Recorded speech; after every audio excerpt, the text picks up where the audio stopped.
Good afternoon, everyone. Thank you for coming here in Arlington, Virginia for this press conference. You can't see everybody. All right. They want some of you guys just move over a little bit. All right. My name is Mark Zaid. I'm an attorney here in Washington, D.C., my own law firm. I'm very proud to be representing Mark's daughter to my right and the Moore family, who I will introduce more in a minute for them to come up and speak as well about what this effort is today. And this is an effort to try and revive what never should have been lost, which is the memory and understanding of the fate of those missing from the Korean conflict and the Cold War, and others as well, of American service members who never came home from those battles. Those who were taken as POWs, who are now listed as MIAs, regardless of what might have happened to them, but particularly of evidence that they were taken actually as prisoners of war by the North Koreans and taken into then the Soviet Union or through China, and where their whereabouts are now, whether alive, which some of them could be by age, or their remains if need be. We have filed today a Freedom of Information Act lawsuit, initially on behalf of Mark, who's a journalist who you'll hear from a little bit later, soon to be added the Moore family, to go after information from our government as to what happened to these individuals, what efforts the U.S. government has undertaken to find these individuals, and what kind of efforts have the U.S. government done with respect to dealing with the family members over the years who have been searching for decades for some sort of closure as to what happened to their loved ones. This is a lawsuit that was filed here in the District of Columbia, like I said, under the Freedom of Information Act, so it is requesting documents. The case today, right now, is against the State Department. It will be expanded in a very short period of time to include the Defense Department, the National Security Agency, the Central Intelligence Agency, the Defense Intelligence Agency, the Department of other components of the State Department, probably the National Archives, and anywhere else that we need to go. The Moore family in particular is here on behalf of Captain Harry Moore, who was shot down on June 1st, 1951 on a mission and has not been seen since, other than the reports that actually were told to the Moore family in 2002 by the Department of Defense that, in fact, in the 1990s, they had interviewed former Soviet pilots and other officials who had seen Captain Moore and other Americans over the years.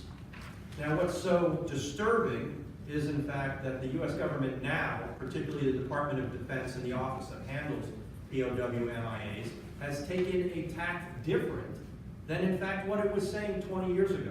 That it now is claiming there is no evidence of these sightings or whereabouts of our lost American loved ones.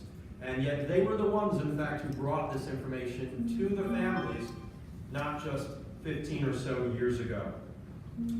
Besides the lawsuit, because the lawsuit just goes after documents, but the lawsuit is a vehicle to be used to go after much broader demands.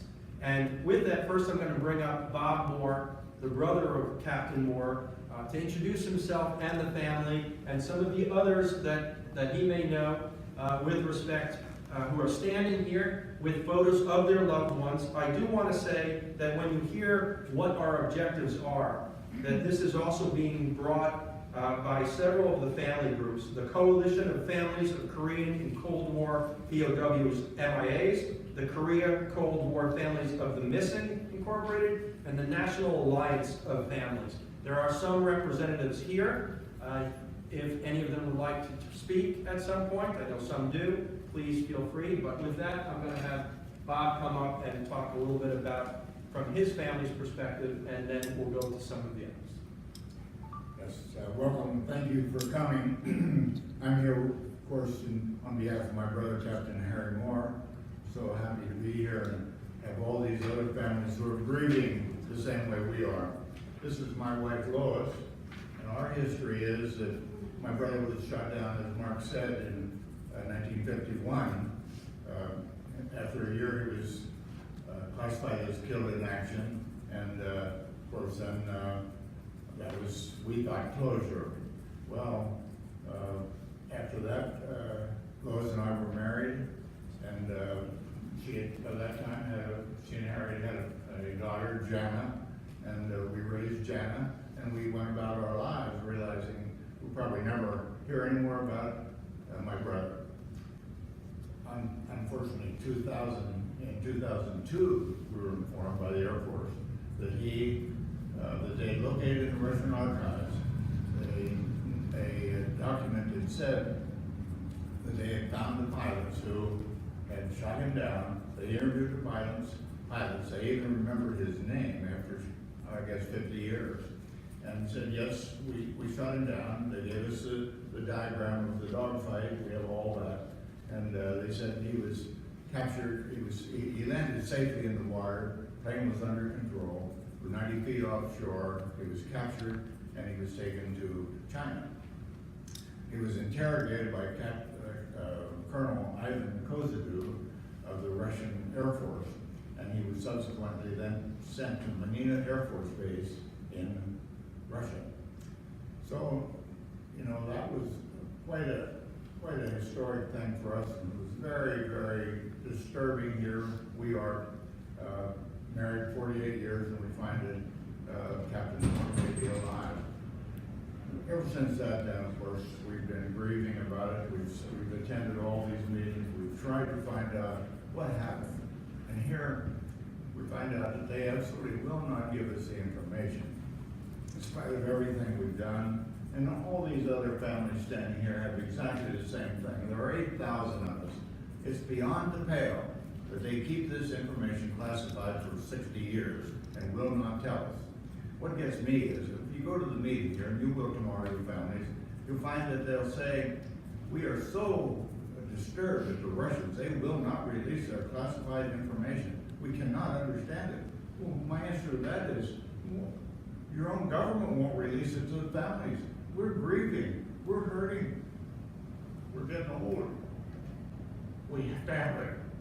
And it's just disturbing. We can't stand it.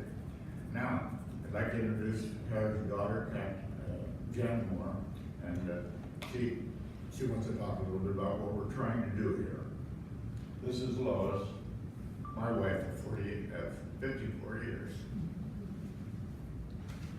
Hi, Lois. Hello, I'm Janet Ophir, and this is my father.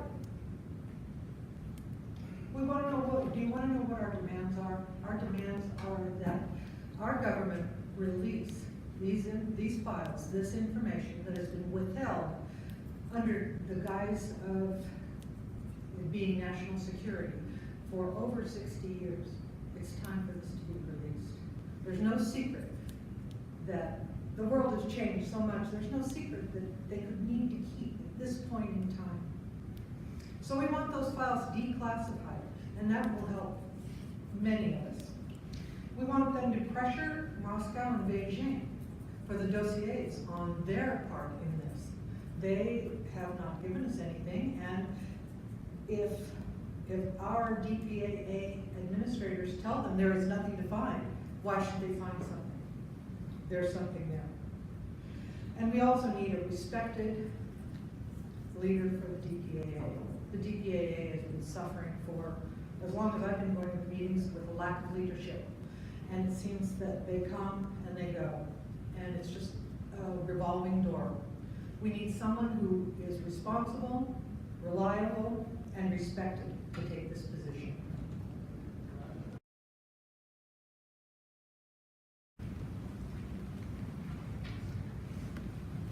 This is my brother Jack.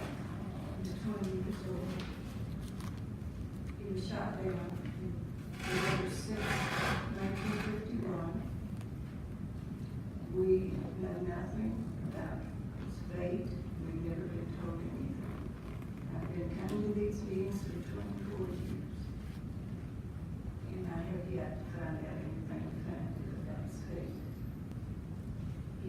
completed 20 missions between the time of August 1st to November 6th. We had nothing. So basically, we're still trying. I can't believe every time I get nothing. I contribute, I do my own research, and I think I've contributed as much or more to them than I have to me. So we're all in this together, and we're trying to find out what happened to our lives.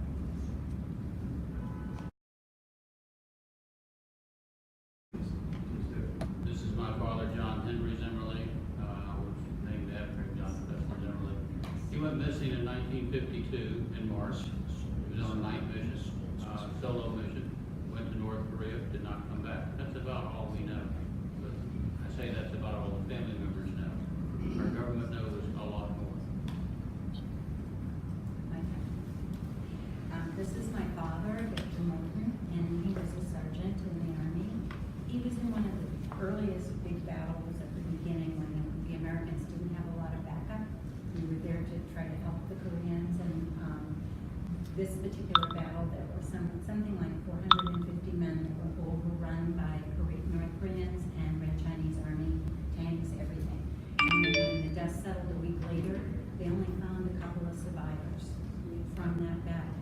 What I want to say, though, is I thank this whole group because over the years that I've gone to these updates, I have watched them work really hard at trying to identify remains, and the fact that the Army has really kept that in the present day and really works at it, I commend them.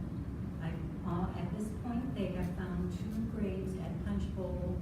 They think he might be one or the other. They disinterred one of them and are working on DNA right now. And then the other one, if this man isn't my dad, then the other one, they're going to do the same thing as disinter him. And the things that set this man apart from the others in the grave are that he was over 30 years old. He was in World War II and then had re-enlisted in Korea. So he was one of the older soldiers, and there weren't too many of them. Most of them were very young men. The other thing was that he was very short. He didn't meet the height criteria for Korea, which was 5'6". He was only 5'5". But he had been in the Army already, and he was re-enlisting, so they let him in. So with those 2 simple things, they really have been able to narrow things down at this point now, and hoping they'll identify her soon. But they never give up. Thank you. This is my dad and me on his shoulders. My dad, Lieutenant Hal Downs, missing in 1952. And I am also the president of the Coalition of Families of Korean and Cold War POW MIAs. And while we're not a part of the lawsuit, we endorse all the issues that they are pursuing. And in fact, we co-wrote legislation to Bring Our Heroes Home Act that is now in the Senate Committee, Homeland Security and Public Affairs Committee, that we're trying to move through. So we are, hopefully between all our efforts, we'll be able to get these documents freed up so that we can find out through the POW debriefings and intel reports that mention guys' names that are just waiting to be found.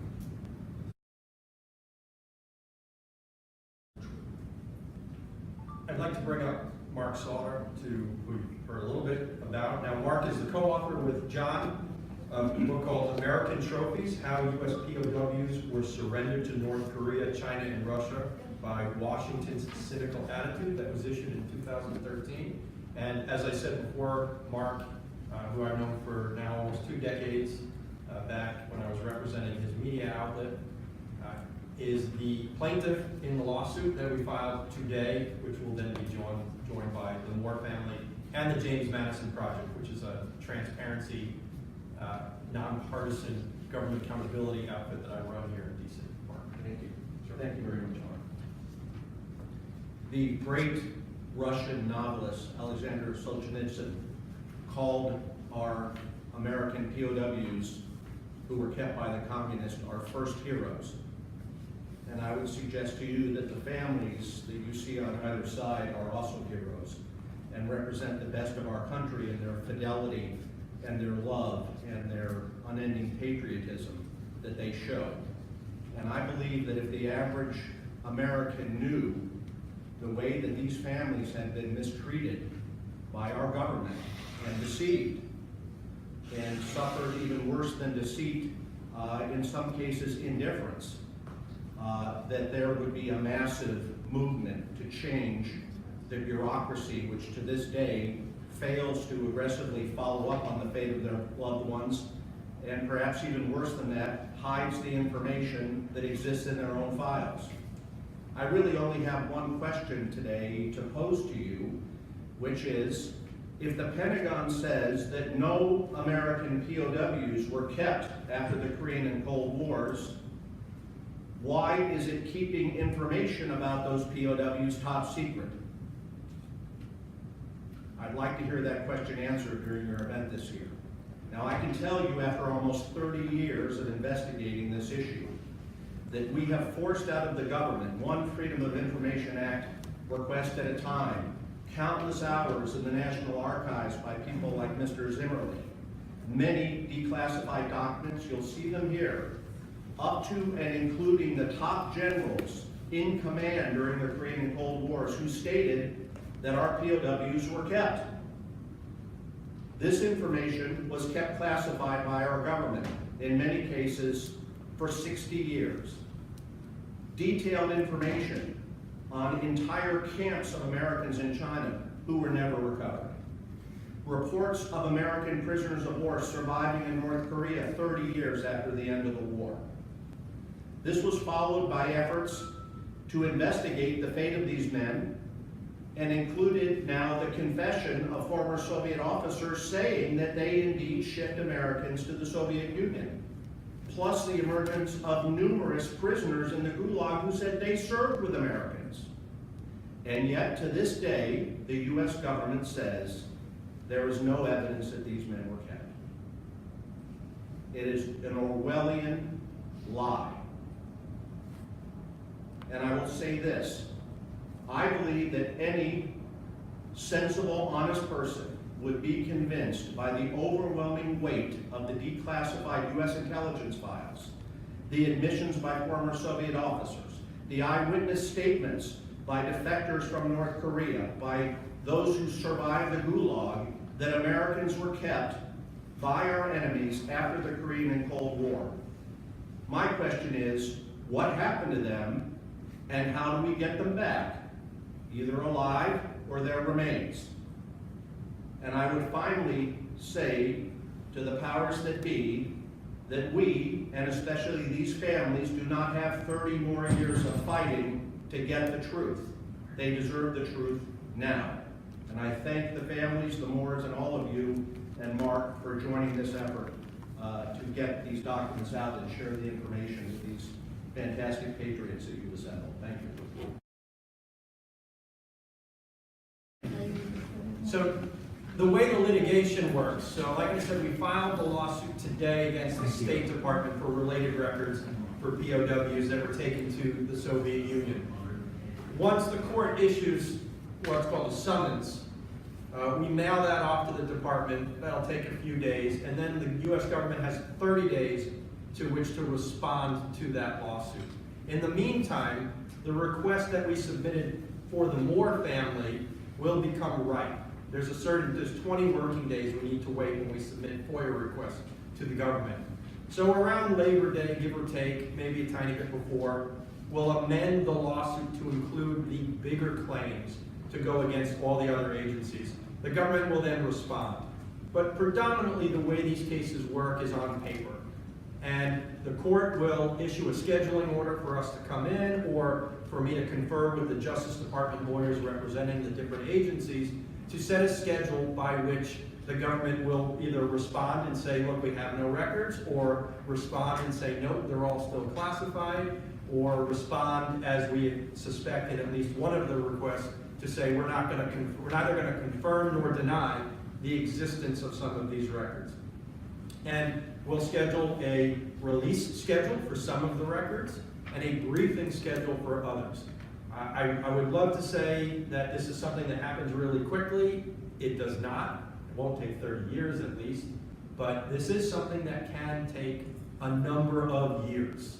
depending on how fast the judge wants to push, how fast the agencies can operate. This is obviously a very interesting time. I mean, obviously North Korea is still in the news as of today, so there are other factors that will come into play. But we will push and push as hard as we can. And as we have discussed already, this is just one prong of the effort to bring this to the attention of Congress, of this new president and his administration, to come forward and say to these allies or enemies, however they want to be categorized or characterized, that we want to know the truth about your loved ones. And it's not just your loved ones, it's all of the loved ones. And we are all part of this same family. I don't have anyone that went missing. I had family members that served in World War II, but as far as I'm concerned, it's my family members that are missing too, and I want to know what happened to them.